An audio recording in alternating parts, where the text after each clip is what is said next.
What lens should you get next?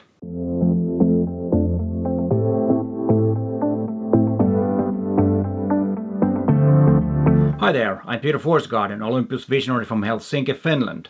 And before we start thinking about your next lens purchase, please consider to subscribe to my channel so you won't miss any videos in the future.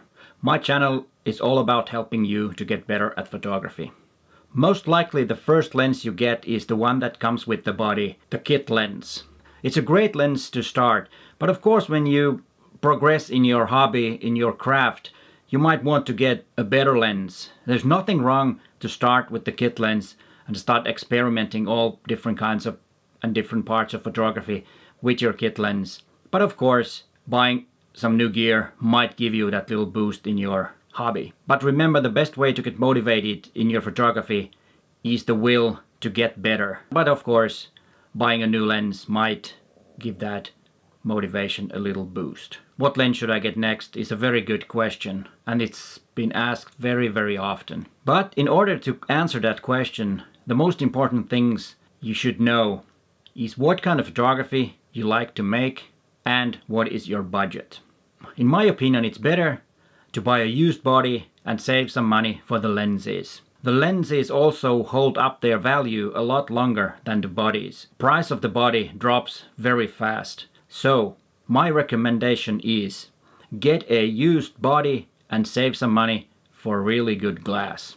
Olympus Micro Four System has a lot of lenses, from fish eyes to long telephoto lenses, from pro lenses to consumer lenses, and everything in between. In Micro Four Thirds, the focal length multiplier is 2 when we compare it to full frame lenses. But let's get into the choices that you can make. Family photos, landscapes, portraits are very, very common subjects for amateurs and also for pros. And as I mentioned in the beginning, kit lens is a very good lens to start. And it's great for all of those subjects you might want to make pictures of. The only concern about kit lens, or actually two concerns, is that it's not splash and dust proof and it's quite slow lens, so it doesn't have a very wide aperture. And those two reasons might be the biggest reasons that you might want to grade your lenses up a little bit. Because with a faster lens, it's easier to shoot in low light and to get that nice background blur. But there is one very important lens that every photographer should have, and it's the so-called the normal lens. In Micro Four Thirds world, it's 25mm. And Olympus M.Zuiko has two very good options. The 25mm 1.8 and the Pro line lens 25mm f1.2.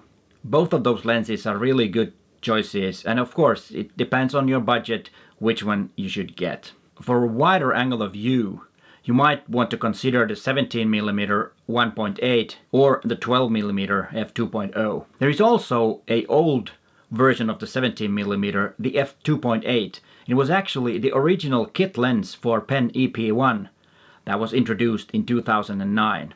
If you can get a hold of that lens or find it somewhere used, that might be a good option too.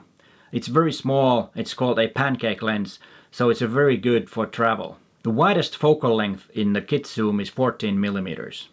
But you might want to have a zoom that has a wider angle of view, and then I would recommend the 9 to 18mm lens. I made two videos about that lens. One was for travel and one was for vlogging. Be sure to watch those videos after this video. From the Pro line, there is a very, very good lens, the 17 to 14mm f2.8 lens. And that's a really good choice if you can afford it. Of course, the Pro lenses, because they are splash proof and dust proof, those lenses are a bit more expensive than the M.Zuiko and the M.Zuiko premium lenses. And then there is a really interesting option, the 8mm 1.8 fisheye.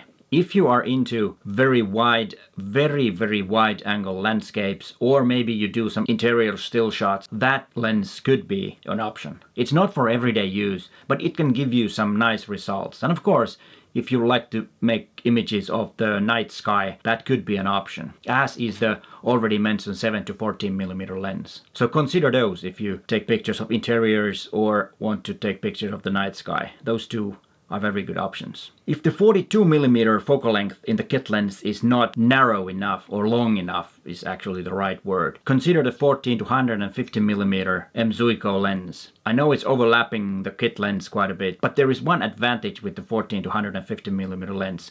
It's dust and splash proof, so that might come in handy if you like to do some travel photography, because you never know how the weather will be. And of course there is an option from the Pro line too. It's the 12 to 100mm f4. That's a very good all-around lens for all of your photographic needs, and that just replaces your kit lens totally if you want and do not want to spend a lot of money in different lenses. That covers quite nice variety of different focal length. There's one good advantage on that lens too. It has a built-in stabilizer, so no problem taking 2-second exposures handheld with that. And portraiture is very popular also. And of course the 14 to 42mm kit lenses, 42mm is a good option to make images and portraits. But as I said in the beginning, it's not very fast, so it's hard to get a background blur, which is usually wanted in portraiture. First I would check the 45mm 0.8 lens, very good value for the money. And of course there is the Pro version, the 45mm 1.2, and that's one of the best portrait lenses there is in macro four thirds. So if you can afford the Pro version, I would check that out. And then there is a very good choice. One of my favorite lenses is the 75 1.8. But remember that in portrait photography, the most important thing is the atmosphere you can create while making the image of someone. The better you communicate with the model, the better results you get. So remember to practice your craft on that side too. It's not only buying a new lens. For nature photographers, the choice depends on what you like to make images of, like in every situation. But there are so many different things. There are landscapes, there are flying birds, there are animals, and then of course the macro world. So it depends on what type of images you are making. For wildlife, flying birds, you might want to have the 40 to 150mm f2.8 telephoto zoom. With the 1.4 extender, you have a very good variety of different focal lengths for all kinds of subjects in the nature. From the M.Zuiko line, you have 75 to 300mm and 40 to 150mm non-pro version. With both of those lenses, you get very good image quality with a very reasonable price. Of course, if you like to make images of flying birds, 300mm f4 Pro lens might be your choice. It also has a stabilizer in it. It's totally hand-holdable, and it also works well with the 1.4 extender. And still, it's going to be hand-holdable, even with the extender. And with the extender, it's 420mm, and it's actually equivalent to 840mm in full frame terms. And it's still hand-holdable. That's really great. In landscape photography, wide-angle lenses are widely used. So any fixed focal length wide-angle is very suitable for landscape photography. But if you need a zoom lens for landscapes, then 9 to 18mm lens might be a good choice. And of course, already mentioned 7 to 14mm Pro lens is very good for landscapes. For macro work, there are three very good options. The 30mm f3.5, 60mm f2.8 and the 12 to 15mm electronic zoom lens. It all depends on what else you like to shoot with the macro lens. 30mm is very close to the normal that I was talking about in the beginning of this video, the 25mm. That could be an option. You have a macro and you have a normal lens in the same lens. That could be a very good, reasonably priced option. And then the 60mm is very good for portraits. And then the 12 to 50mm lens is very handy because it has an electronic zoom. I'll get back to that lens when I talk about the video. All the newest Olympus cameras can shoot video, and some of them even in 4K. And all of these lenses that I have mentioned are very good in video work too. But there are especially two lenses that are really good for video. The first one is 12 to 100mm f4 because it has an extra stop of stabilization. With the EM1 Mark II, you can get 6.5 stops of stabilization in the video. And stable video is a lot nicer than very shaky video. And then there is the 12 to 50mm electronic zoom lens. And that's very interesting because the electronic zoom makes zooming in and out in a video more steady and consistent than doing it manually. And for vloggers, there's a very good option, the 9 to 18mm lens.